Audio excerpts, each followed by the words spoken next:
কিয়ামত কখন হবে তা আল্লাহ ছাড়া কেউ জানে না। এ বিষয়টি ইলমুল গায়েব তথা অদৃশ্য বিষয়ের অন্তর্গত। এ ব্যাপারে কোরআন ও হাদিসে অসংখ্য দলিল রয়েছে। আল্লাহ তাআলা বলেন, কিয়ামতের জ্ঞান শুধু আল্লাহর নিকটই রয়েছে। তিনি বৃষ্টি বর্ষণ করেছেন। গর্ভাশয় যা থাকে তা তিনিই জানেন, কেউ জানেন না। সে আগামীকাল কি উপার্জন করিবে এবং কেউ জানে না যে সে কোন দেশে মৃত্যুবরণ করিবে। আল্লাহ তাআলা আরো বলেন, তারা আপনাকে জিজ্ঞাসা করেছে যে কিয়ামত কখন প্রতিষ্ঠিত হবে। আপনি বলে দিন যে এ বিষয়ে আমার প্রতিপালকের জ্ঞানের অধিকারী। শুধু তিনিই কিয়ামতের নির্দিষ্ট সময় প্রকাশ করিবে। আকাশে, রাজ্য ও পৃথিবীতে তা হবে একটি ভয়াবহ দৃশ্য। তোমাদের উপর তা হঠাৎ করে চলে আসবে এমনভাবে ওরা আপনাকে প্রশ্ন করেছে, আপনি যেন এ বিষয়ে বিশেষ অবগত। অর্থাৎ তারা এটা মনে করে আপনাকে প্রশ্ন করেছে যে আপনি কিয়ামতের সময় সম্পর্কে পূর্ণ অবগত আছেন, অথচ এ বিষয়ে আপনার কোনো জ্ঞান নাই। আপনি বলে দিন যে এ সম্পর্কে জ্ঞান একমাত্র আল্লাহর কাছেই রয়েছে, কিন্তু অধিকাংশ লোকে এই সম্পর্কে কোনো জ্ঞান রাখে না। আল্লাহ তাআলা আরো বলেন, লোকেরা আপনাকে কিয়ামত সম্পর্কে জিজ্ঞাসা করেছে, আপনি বলুন এর জ্ঞান শুধু আল্লাহর কাছেই। আপনি এটা কি করে জানবেন যে সম্ভবত কিয়ামত শীঘ্রই হয়ে যেতে পারে। আল্লাহ তাআলা আরো বলেন, তারা আপনাকে জিজ্ঞেস করে কিয়ামত সম্পর্কে যে এটা কখন ঘটবে। এ আলোচনার সাথে আপনার সম্পর্ক কি? এর চূড়ান্ত জ্ঞান আছে আপনার প্রতিপালকের নিকটেই। নবী সাল্লাল্লাহু আলাইহি সাল্লামকে জিবরাইল আলাইহিস সালাম যখন প্রশ্ন করলেন কিয়ামত কখন হবে, তিনি উত্তর দিলেন, এ ব্যাপারে আপনাকে প্রশ্ন করা হয়েছে যে প্রশ্নকারী অপেক্ষা বেশি অবগত নয়, তবে তিনি কিয়ামতের কিছু আলামত বলে দিয়েছেন। অন্য বর্ণনায় আছে, নবী সাল্লাল্লাহু আলাইহি সাল্লাম বলেন, কিয়ামতের জ্ঞান ওই 5টি বিষয়ে অন্তর্ভুক্ত যা আল্লাহ ছাড়া আর কেউ জানে না।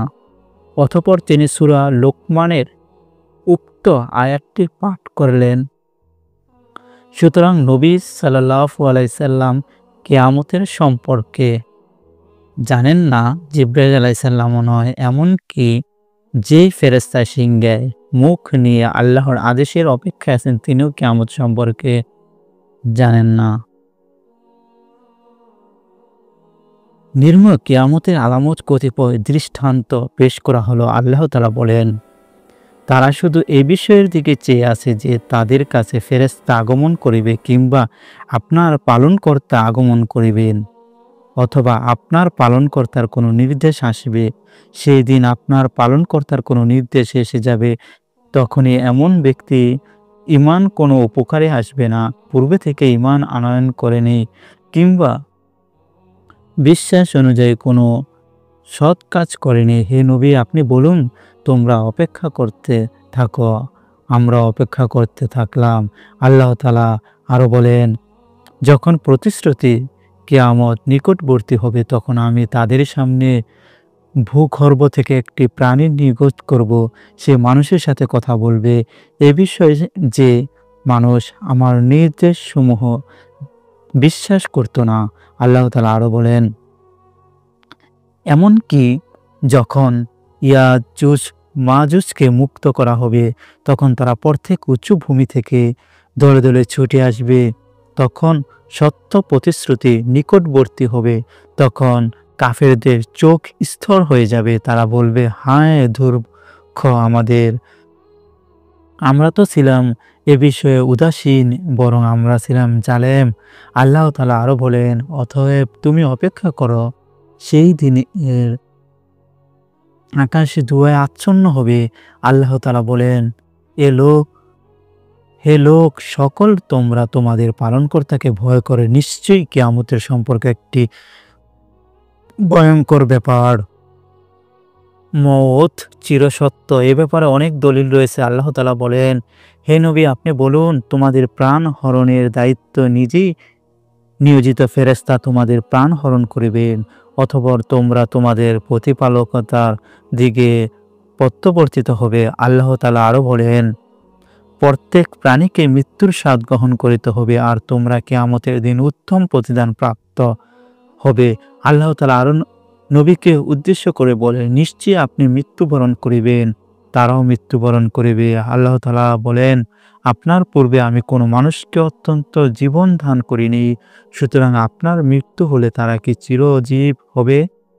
আল্লাহ তাআলা আরো বলেন, ভূপৃষ্ঠে সবকিছু ধ্বংসশীল, একমাত্র আপনার মহিমায় মহানুভব পালনকর্তার চেহারা ব্যতীত। আল্লাহ তাআলা আরো বলেন, আল্লাহর সত্তা ব্যতীত সবকিছুই ধ্বংস হবে। আল্লাহ তাআলা আরো বলেন, আপনি সেই চিরজীবীর উপর ভরসা করুন যার মৃত্যু নেই। মৃত্যুর উপর ঈমান আনয়নের ব্যাপারে হাদিসগুলো গণনা করে শেষ করা যাবে না। মৃত্যু একটি বাস্তব বিষয়, এটি কারো অজানা নয়, এতে কোনো সন্দেহ নেই। এর বাস্তবতা হতে চক্ষু বন্ধ করে রাখা অহংকার ছাড়া আর কিছুই হতে পারে। আল্লাহ কনিষ্ঠ বান্দাগণে কেবল মৃত্যু তার পরিবর্তী বিষয়ের প্রতি বিশ্বাসের দাবি অনুযায়ী আমল করে থাকবে। আমরা বিশ্বাস করি যে কেউ মৃত্যুবরণ করুক, চাই তার মৃত্যু স্বাভাবিকভাবে হোক বা নিহত হোক বা অন্য যে কোনো কারণেই হোক না কেন, সেটিই ছিল তার নির্ধারিত মৃত্যুর সময়। নির্ধারিত সময়ের একটু আগেই হয়নি, পরেও নয়। আল্লাহ তাআলা বলেন, প্রত্যেকে নির্দিষ্ট সময়ের জন্য চলমান, যখন তাদের নির্দিষ্ট সময় চলে আসবে তখন তারা না এক মুহূর্তের পিছে যেতে পারবে না এগিয়ে আসতে পারবে। কবরের আযাব ও নিয়ামতের বিষয়ে কোরআনে যথেষ্ট প্রমাণ রয়েছে। আল্লাহ তাআলা বলেন, যখন তাদের কারো কাছে মৃত্যু আসে তখন সে বলে, হে আমার পালনকর্তা, আমাকে পুনরায় দুনিয়াতে প্রেরণ করুন যাতে আমি সৎকর্ম করতে পারি যা আমি করিনি। কখনই নয়, এটি তো তার একটি কথা মাত্র। তাদের সামনে রয়েছে বারজাখ, কিয়ামতের দিবস পর্যন্ত। আল্লাহ তাআলা বলেন, ফেরাউন সম্প্রদায়কে নিকৃষ্ট শাস্তি পরিবেষ্টন করল। সকল সন্ধ্যায় তাদেরকে উপস্থিত করা হয় আগুনের সামনে, আর সেই দিন কিয়ামত সংগঠিত হবে। সেই দিন বলা হবে, ফেরাউন সম্প্রদায়কে কঠিন শাস্তিতে নিক্ষেপ করো। আল্লাহ তাআলা আরো বলেন, যারা বিশ্বাসী তাদেরকে ইহজীবন ও পরজীবন আল্লাহর সুপ্রতিষ্ঠিত রাখবেন মজবুত বাক্যের উপর। আল্লাহ তাআলা আরো বলেন, আপনি যদি জালিমদের ওই সময় দেখতে পেতেন যখন তারা মৃত্যুর যন্ত্রণায় থাকবে, ফেরেশতাগণ হাত বাড়িয়ে বলবে, তোমরা নিজেরাই নিজেদের প্রাণ বের করে আনো, তোমাদের আমলের কারণে আজ তোদেরকে অবমাননাকর আযাব দেওয়া হবে, কারণ তোমরা আল্লাহর উপর মিথ্যারোপ করেছিলে এবং তোমরা তার আয়াতের বিরুদ্ধে অহংকার করেছিলে। আল্লাহ তাআলা বলেন, আমি তাদেরকে দুবার শাস্তি দিব, অতঃপর তাদেরকে প্রত্যাবর্তিত করা হবে কঠিন শাস্তির থেকে। এখানে একবার কবরের শাস্তি ও আরেকবার কিয়ামতের শাস্তির উদ্দেশ্য এছাড়াও বিষয় আরো অনেক আয়াতে বিদ্যমান রয়েছে। কবরের আযাবের ব্যাপারে হাদিসগুলো মুতাওয়াতির সূত্রে বর্ণিত রয়েছে। আনাস রাদিয়াল্লাহু হতে বর্ণিত, রাসূলুল্লাহ সাল্লাল্লাহু আলাইহি সাল্লাম বলেন, বান্দাকে যখন কবরে রেখে তার আত্মীয়রা ফিরে যায় তখন সে তাদের জুতার আওয়াজ শুনতে পায়। এমন সময় দুজন ফেরেশতা তার কাছে আগমন করেন, তাকে বসিয়ে জিজ্ঞাসা করেন, ওই ব্যক্তি তথা মুহাম্মদ সাল্লাল্লাহু আলাইহি সাল্লাম সম্পর্কে তুমি কি বলতে? মুমিন ব্যক্তি উত্তরে বলে, আমি সাক্ষ্য দিচ্ছি যে তিনি হলেন আল্লাহর বান্দা ও রাসূল। তখন তাকে বলা হয়, তুমি জাহান্নামে তোমার ঠিকানা দিকে একটু দৃষ্টি দাও, আল্লাহ তাআলা তা পরিবর্তন করে জান্নাতে তোমার ঠিকানা তৈরি করেছে। সুতরাং এই জান্নাত জাহান্নাম উভয় দেখতে পাবে। কাফের অথবা মুনাফিকের বান্দাকে যখন বলা হয়, এই লোকটি সম্পর্কে তোর ধারণা কি? সে উত্তরে বলে, হায় আমি তা জানি না। তার সম্পর্কে মানুষ যা বলতো আমি তাই বলতাম। তখন তাকে বলা হয়, তুমি জানার চেষ্টাও করো নাই, এ অনুসরণ করো নাই। আর তাকে লোহার হাতুড়ি দিয়ে কঠোরভাবে আঘাত করা হয়, এমন প্রকটভাবে চিৎকার করিতে থাকিবে যার আওয়াজ জিন ও ইনসান ব্যতীত নিকটবর্তী সকল সৃষ্টিজীবী শুনতে পাবে। আব্দুল্লাহ ইবনে ওমর রাদিয়াল্লাহু হতে বর্ণিত, রাসূলুল্লাহ সাল্লাল্লাহু আলাইহি সাল্লাম বলেন, নিশ্চয়ই তোমাদের কেউ যখন মারা যায় তখন সকল সন্ধ্যায় তার সামনে তার ঠিকানা পেশ করা হয়। সে জান্নাতের অধিবাসী হলে জান্নাত, আর জাহান্নামী হলে জাহান্নামে তার ঠিকানা দেখানো হয়। বলা হয়, এটাই হচ্ছে তোমাদের ঠিকানা। কিয়ামতের দিন পুনরুত্থিত হওয়ার পর আল্লাহ তোমাকে সেই ঠিকানায় পাঠাবেন। একদা রাসূলুল্লাহ সাল্লাল্লাহু আলাইহি সাল্লাম মদিনা বা মক্কায় কোনো একটি বাগানের পাশ দিয়ে অতিক্রম করেছিলেন। তখন দুজন এমন মানুষের আওয়াজ শুনতে পেলেন যাদের কবরে শাস্তি দেওয়া হচ্ছিল। রাসূল সাল্লাল্লাহু আলাইহি সাল্লাম বলেন, তাদেরকে আযাব দেওয়া হচ্ছে, অথচ বড় কোনো অপরাধের কারণ আযাব দেওয়া হচ্ছে না। অতঃপর তিনি বললেন, তাদের একজন পেশাব করার সময় আড়াল করত না, আর দ্বিতীয় ব্যক্তি একজনের কথা অন্যজনের কাছে লাগাতো। এরপর নবী সাল্লাল্লাহু আলাইহি সাল্লাম একটি কাঁচা খেজুরের শাখা আনতে বলেন। অতঃপর উক্ত খেজুরের শাখাটিকে দুভাগে বিভক্ত করে উভয় কবরের উপর একটি করে রেখে দিলেন। রাসূলুল্লাহ সাল্লাল্লাহু আলাইহি সাল্লামকে জিজ্ঞাসা করা হলো, আপনি কেন এরকম করলেন? উত্তরে তিনি বললেন, হযরত হয়তো খেজুরের শাখা দুটি জীবিত থাকা পর্যন্ত তাদের কবর আযাব হালকা হবে। আবু আয়ুব আনাসী রাদিয়াল্লাহু বলেন, একদা নবী সাল্লাল্লাহু আলাইহি সাল্লাম সূর্য অস্তমিত হওয়ার সময় ঘর থেকে বের হয়ে এসে এক বিকট শব্দ শুনতে পেয়ে বলেন, কবরের ইহুদীদেরকে আযাব দেওয়া হচ্ছে। আসমা বিনতে আবু বকর রাদিয়াল্লাহু বলেন, একদা রাসূলুল্লাহ সাল্লাল্লাহু আলাইহি সাল্লাম বক্তব্য দেওয়ার জন্য দাঁড়িয়ে কবরে মানুষ যে কঠিন পরীক্ষার সম্মুখীন হবে সে সম্পর্কে আলোচনা করলেন। মুসলমানগণ কবরের আযাবের ভয়াবহতার কথা শুনে চিৎকার করে দিয়ে উঠল। আয়েশা রাদিয়াল্লাহু বলেন, আমি রাসূলুল্লাহ সাল্লাল্লাহু আলাইহি সাল্লামকে প্রত্যেক নামাজের পর কবরের আযাব হতে আশ্রয় প্রার্থনা করতে দেখেছি। সূর্যগ্রহণের হাদিসের শেষাংশে এসে রাসূলুল্লাহ সাল্লাল্লাহু আলাইহি সাল্লাম তাদেরকে কবরের আযাব থেকে আশ্রয় প্রার্থনা করার আদেশ দিল। উপরোক্ত সকল হাদিসই সহিহ বুখারী, সহিহ মুসলিম বিদ্যমান। লেখক বলেন, আমি মাজারুল কুবুর নামক এক গ্রন্থে বিভিন্ন সনদে একদল সাহাবী থেকে ৬০টি হাদিস উল্লেখ করেছি। সবগুলো হাদিসই মারুফ। বিস্তারিত জানার জন্য আমরা কবর থেকে পুনরুত্থানের দলিলগুলো নিম্নরূপে আল্লাহ তাআলা বলেন, হে লোক সকল, যদি তোমরা পুনরুত্থানের ব্যাপারে সন্দেহ পোষণ করো তবে শোনো, আমি তোমাদেরকে মাটি হতে সৃষ্টি করেছি, এরপর বীর্য থেকে, এরপর জমাট রক্ত থেকে, তারপর পুনরাকৃত বিশিষ্ট ও অপুনরাকৃত বিশিষ্ট মাংস পিণ্ডিত হতে তোমাদের নিকট বর্ণনা করার উদ্দেশ্য আরো অনেকে নির্দিষ্ট কালের জন্য মার্থি করবে যা ইচ্ছা রেখে দেয়। আল্লাহ তাআলা আরো বলেন, এটা এই জন্য যে আল্লাহ সত্য, তিনি মৃত্যুকে জীবন দান করেন, আর তিনি প্রত্যেক বিষয়ের উপর ক্ষমতাবান। আর কিয়ামতে অবশ্যই সংগঠিত হবে, তাতে কোনো সন্দেহ নেই। আর কবরে যারা আছে তাদেরকে আল্লাহ অবশ্যই পুনরুত্থিত করবেন।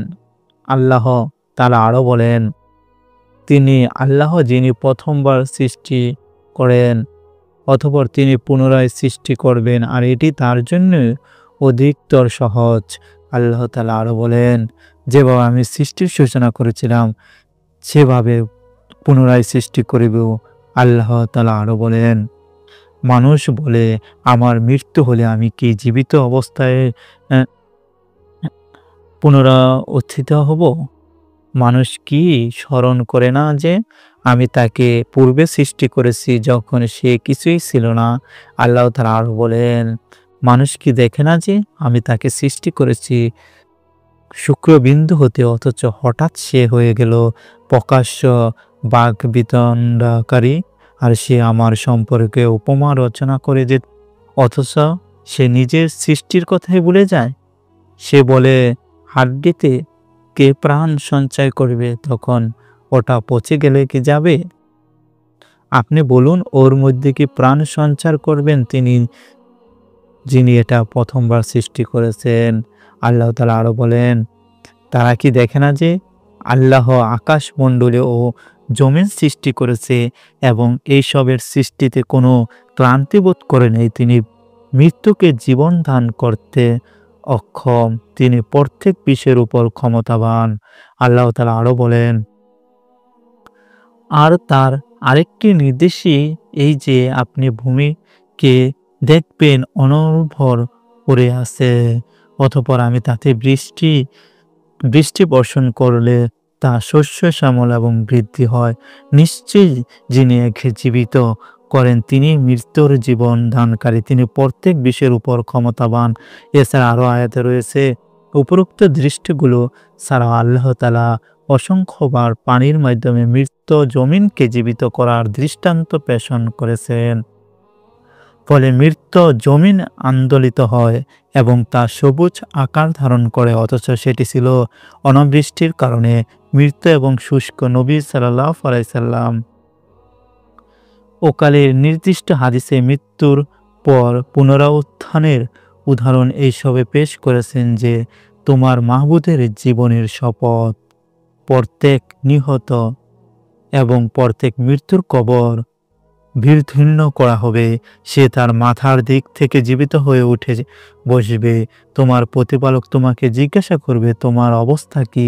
সে বলবে, হে আমার প্রতিপালক, গতকালের কথা আমি আমার পরিবার সন্তানের সাথে ছিলাম। সাহাবী বলেন, আমি বললাম, হে আল্লাহর রাসূল, কিভাবে তোমাদেরকে একত্রিত করা হবে অথচ আমরা পচে গলে শেষ হয়ে যাব? বাতাস আমাদেরকে উড়িয়ে নেবে এবং হিংস্র প্রাণীরা আমাদেরকে খেয়ে ফেলবে। নবী সাল্লাল্লাহু আলাইহি সাল্লাম বলেন, আমি তোমাদের কাছে ঐরকম আল্লাহর নির্দেশন বর্ণনা করব। আমি একটি জমিন দেখেছি, সেটি পোড়ামাটির ন্যায় শক্ত হয়ে গিয়েছিল। আমি বলেছিলাম, এটি পুনরায় কখনো জীবিত হবে না। আল্লাহ তাআলা সেখানে বৃষ্টি বর্ষণ করলেন। কয়েকদিন পর আমি সেখান দিয়ে অতিক্রম করলাম। আমি দেখলাম সেটি পানি বিশিষ্ট একটি শস্য ক্ষেত পরিণত হয়েছে। তোমার প্রভুর হায়াতের শপথ, জমিনকে পানি দ্বারা জীবিত করার চেয়ে তিনি তোমাদেরকে কবর থেকে জীবিত করে হাসরের মাঠে উপস্থিত করতে অধিক ক্ষমতাবান। এরকম আরো অনেকই হাদিসে রয়েছে।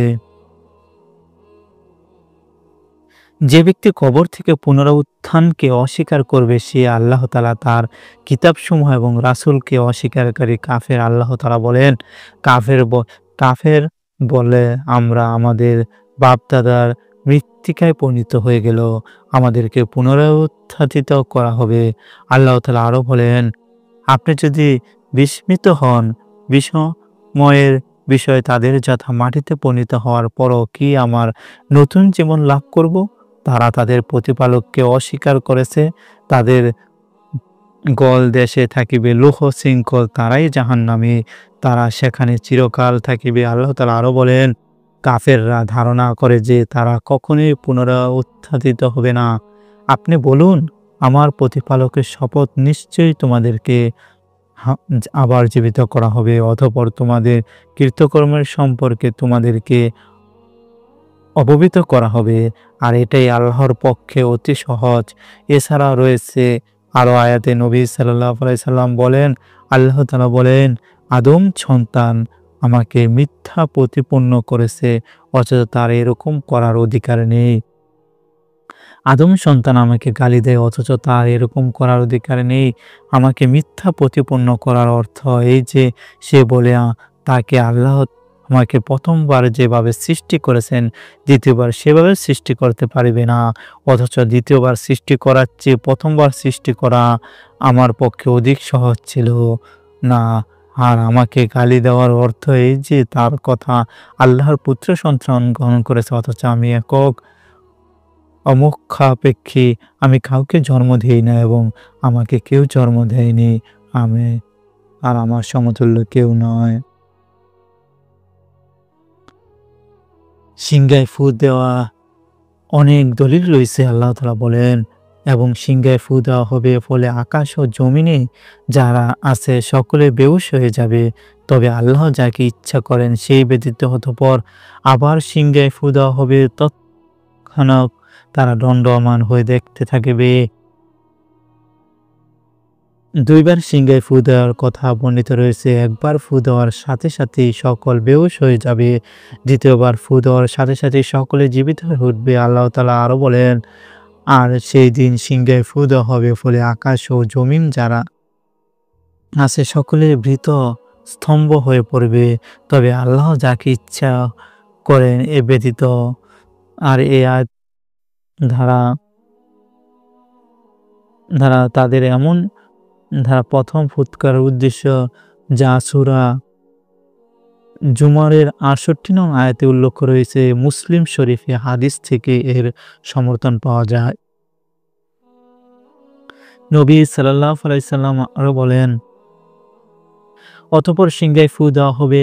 সিংহায় ফু দেওয়া মাত্রই প্রত্যেক ব্যক্তি তাহা কান পেতে শোনার চেষ্টা করিবে। সর্বপ্রথম উটের আওয়াজ মেরামতরত একজন ব্যক্তি সেই শব্দ শুনতে পেয়ে বেহুশ হয়ে পড়ে যাবে।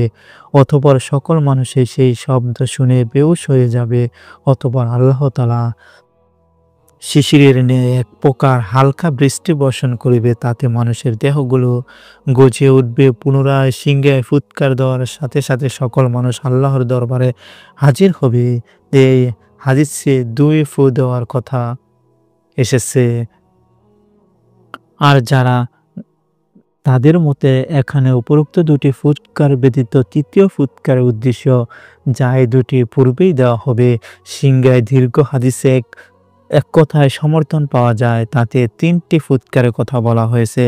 ভীত স্তম্ভিত হওয়ার ফুৎকার, বেহুশ হওয়ার ফুৎকার এবং বিশ্ব জাহানের প্রতিপালকের সামনে হাজির হওয়ার ফুৎকার আল্লাহ তাআলা ভালো জানেন।